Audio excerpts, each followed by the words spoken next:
Learn on line with فیضان خان نے اس دفعہ لفظ قربانی کو موضوع بنا کر شعراء کو زحمت سخن دی۔ صدارت نعت کے ممتاز شاعر محمد فاروق جاذب نے کی اور نظامت کی باگڈور رضوان احمد فاروقی نے سنبھالی۔ مہمان خصوصی رفعت شیدا صدیقی نے نظم پیش کی اور حضرت مولانا دلاور حسین نے قربانی کی افادیت و اہمیت کو قرآن و حدیث کی روشنی میں واضح کیا۔ پروگرام دیکھنے کے بعد ہمیں آپ کی قیمتی رائے درکار ہے۔ لرن آن لائن وتھ فیضان خان کے زیر اہتمام آپ تمامی حضرات کا استقبال ہے۔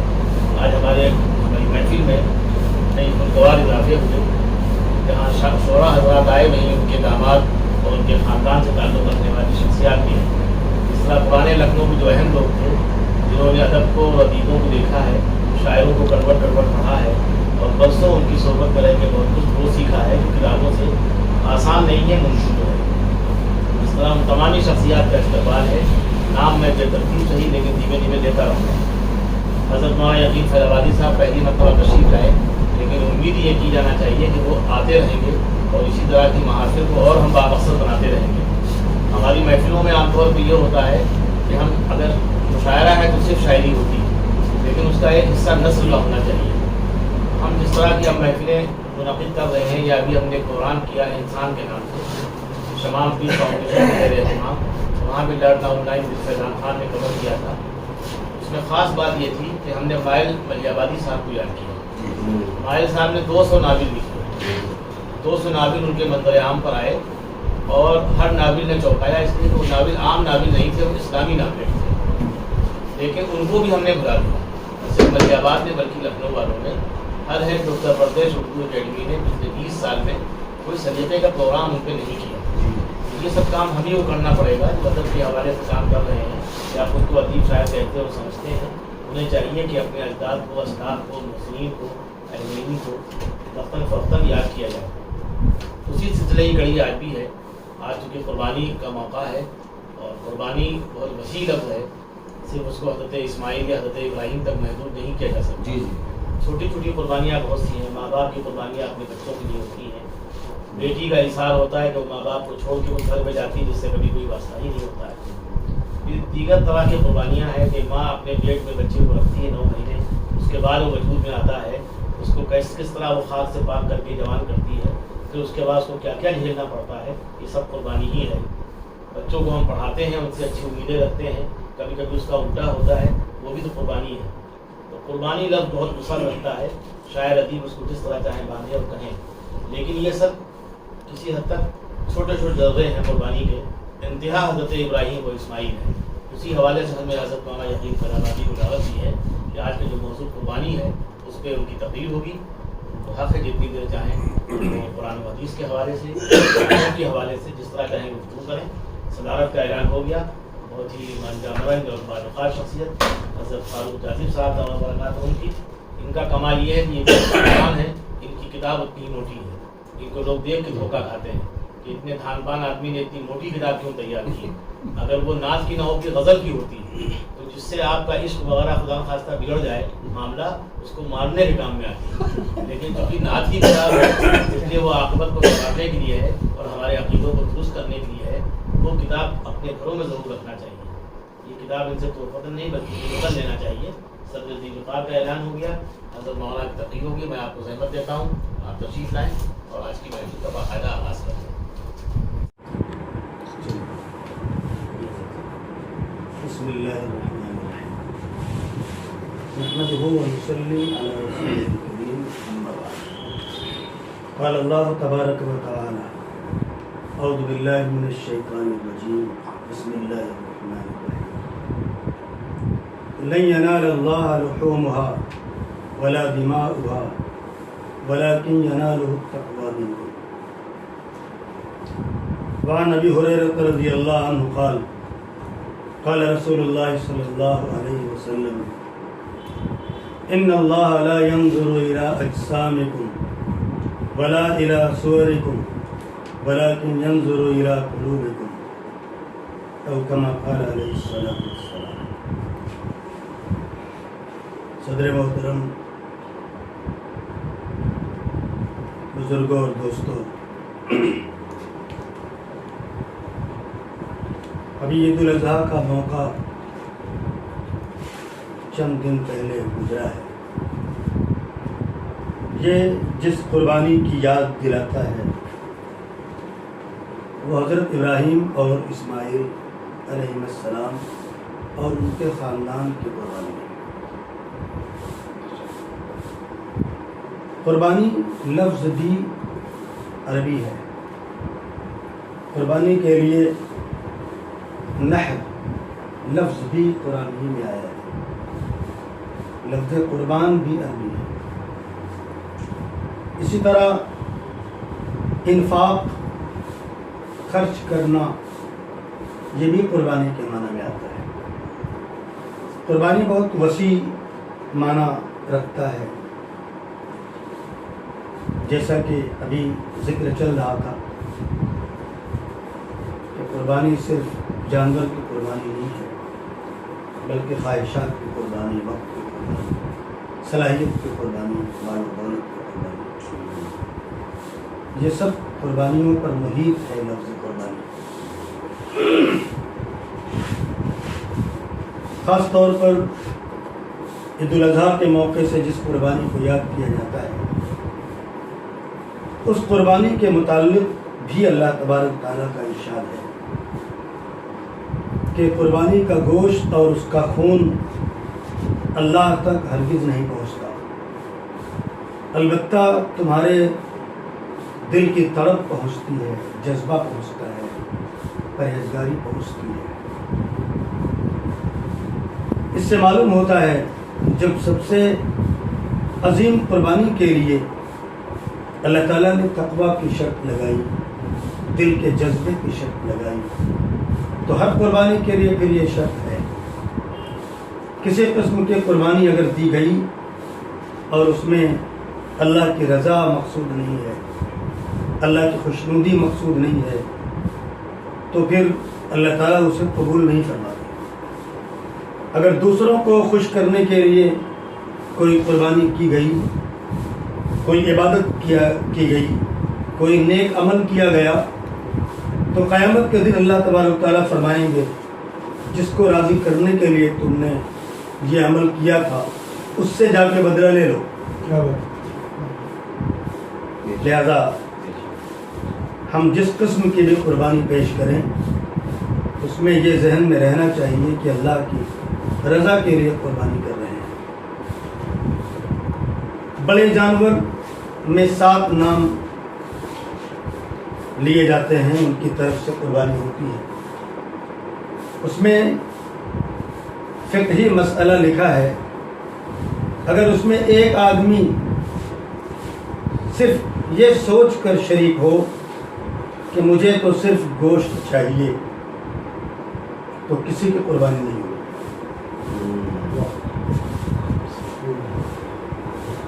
مجھے صرف گوشت سے مطلب ہے تو کسی کی قربانی نہیں ہوگی.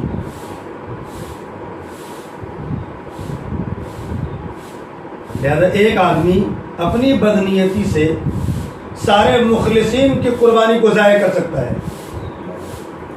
اور 6 لوگ مخلص تھے کہ میں اللہ کے لیے قربانی کر رہا ہوں، ثواب کے لیے کر رہا ہوں، لیکن ایک بدنیت نے سب کے خلوص کو اکارت کر دیا، کسی قربانی کو نہیں ہوتی.